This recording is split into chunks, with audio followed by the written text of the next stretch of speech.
My father told me a story once. I'll never forget it for a few reasons.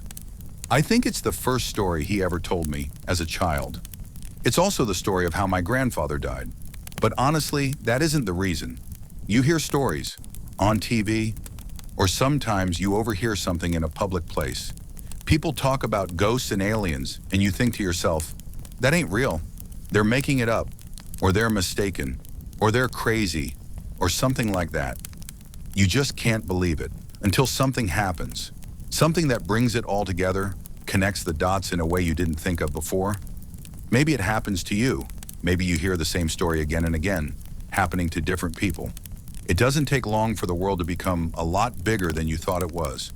As I said, this is a story my father told me, but I never believed it, even though he swore up and down it was true.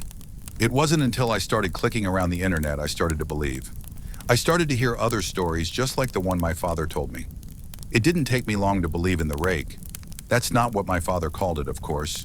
He's never used the internet in his life. He wouldn't know what the consensus has taken to naming it. When he chose to call it something other than it or that thing, he called it Skinwalker after an old Navajo tale his grandfather told him.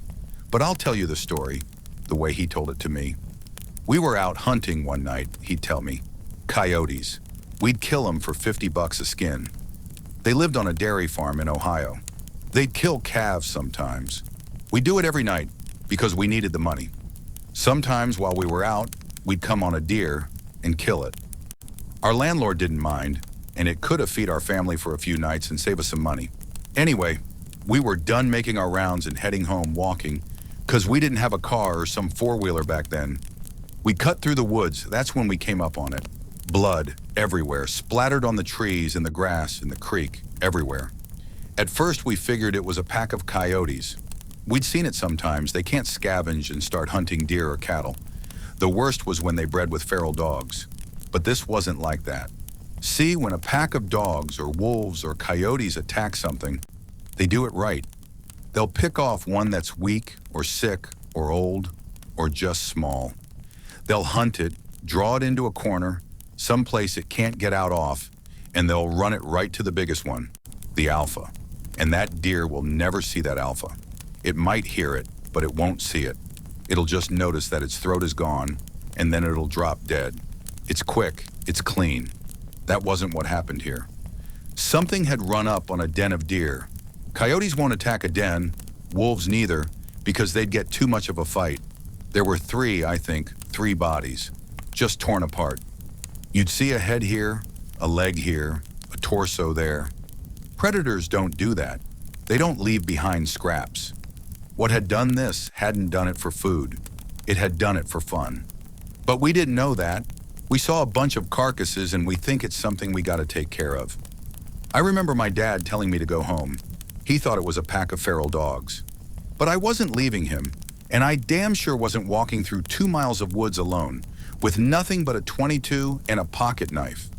He was only 13 at the time, so a .22 rifle was about the only gun he could reliably use. Dad had the shotgun, and I wasn't going anywhere without it. It took me a while to convince him, but finally we began tracking whatever did that. It wasn't hard either. We just followed the blood. Either that thing bled a deer before it got away, or it dragged one for a mile. I don't know. I know that I'd never seen my dad scared before that night. We started hearing noises. I've been in a lot of woods in my life. I've been all over the world and ain't never heard noises like I heard that night. I heard things screaming, heard deer and fox and rabbits and raccoons and birds, just scared. Keep in mind, this is maybe 12 or 1 o'clock. Except the fox and some birds, nothing was supposed to even be awake. But they weren't just awake, they were moving.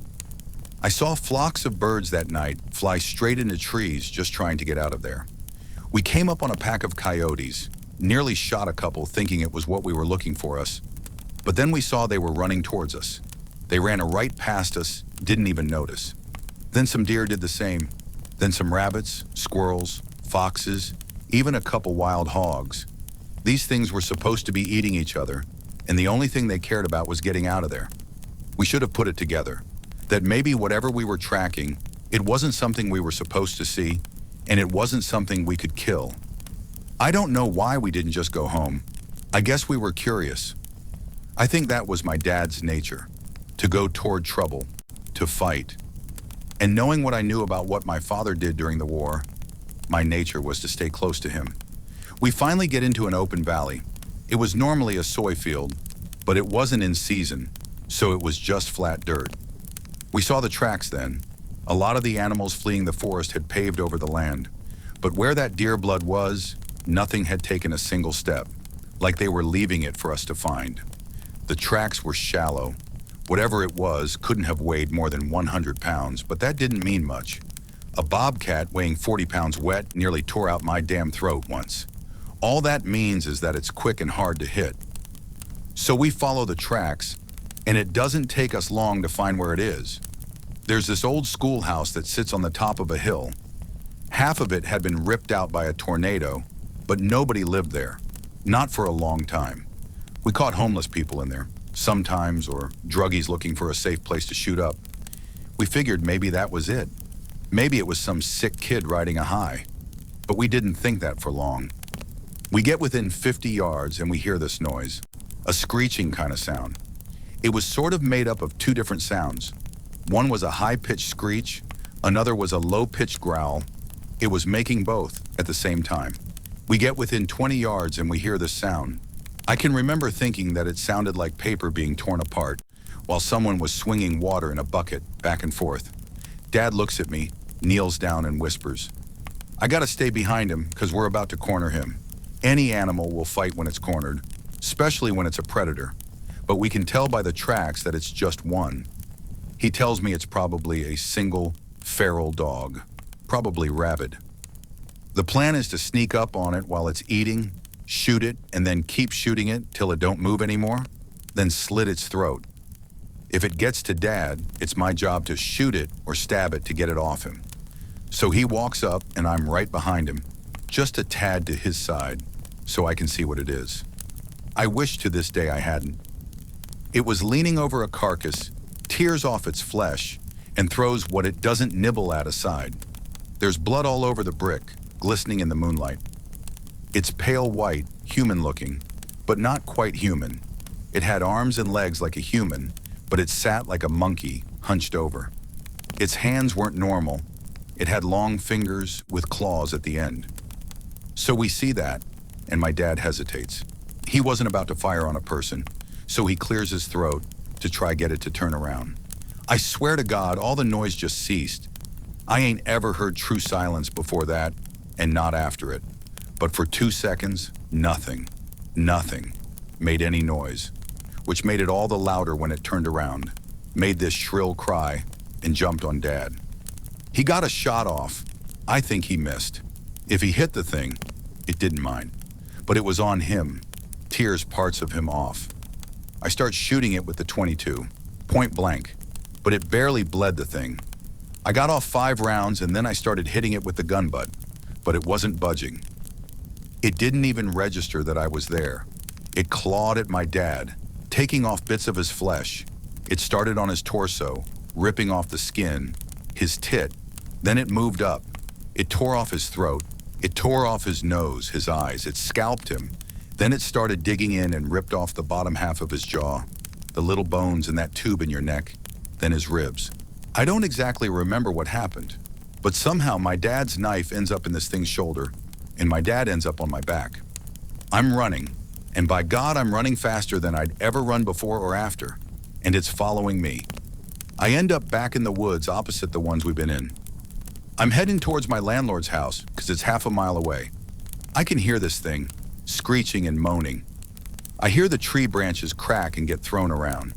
It sounds like someone's taking an axe to every single tree I pass. It's cracking so loud and often, but I just ain't looking back. Finally, I trip into gravel. I look up and there's my landlord and a bunch of his buddies drinking around a campfire. I scream and I cry, and they come over. I'm telling them to call an ambulance, and he looks at me, and I'll never forget what he said.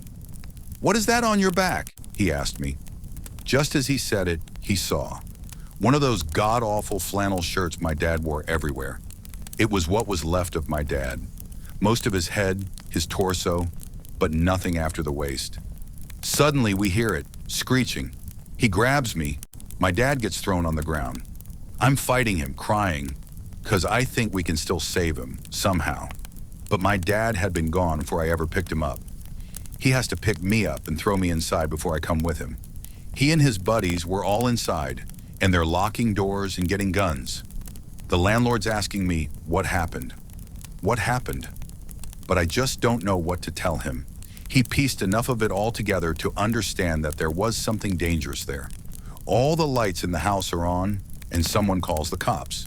They'll be there, but in 15 minutes. We look outside and see it walk in front of the fire they'd made. Don't know what it is. One of them says it looks like an ape. Suddenly, something goes through the window. We shoot at it, but ain't the thing. It's my landlord's dog. Just the body, though. Not his head or legs. We start pushing things in front of doors and windows when we hear something in the garage. I remember one of his friends saying that the doors were open. We hear metal and glass just get ripped apart. We put a couch and a TV in front of the door to the garage. It banged around some more, but then it got quiet. Not silent like it was before. We could hear it move around some, and the guys were talking, making sure the guns were ready. Someone hands me a pistol. No sooner did I cock the hammer back did we hear something shatter upstairs. Then we heard it screech again. Except now it was louder, and it didn't echo and fade out, because it was inside. We all rushed to the one door leading upstairs, and we got to it just as that thing did. It opened it just a bit, and 4 or 5 men just slammed into it. It got its hand through. Someone with a shotgun took care of that, put the barrel right up to its wrist and pulled the trigger. Cut its hand off. Clean. That only pissed it off, though. It started pushing on that door, clawing. We were on one side pushing as best we could, and it was on the other doing the same. That wood just wasn't going to hold, so someone tells us to keep our heads down. Suddenly, the top half of the door is just gone. My ears are ringing, and there are splinters everywhere. 2 or 3 of them just unloaded on the top of that door. I don't really know where it went after that. The police got there. I was still glued to that door, what was left of it. The sun was up before they got me off it. They put me in a hospital for a while. A lot of people talked to me, but I didn't talk back. Not for a long, long time. When I got back home, I got a job from the landlord, working on the farm. We didn't talk much, not about the thing. But I signed up for the Army when I was 19, and he sat me down to drink some scotch as a send-off. I asked him right away what the police told him. The story they went with was a wild animal, probably a wolf, or maybe a bear that had migrated north. I asked him how they could say that when they had the hand. He looks at me stunned. He tells me that hand never made it back to the station. The cop who had it in his car wrecked, drove into a tree, died on impact. The hand was never found, probably taken away by an animal.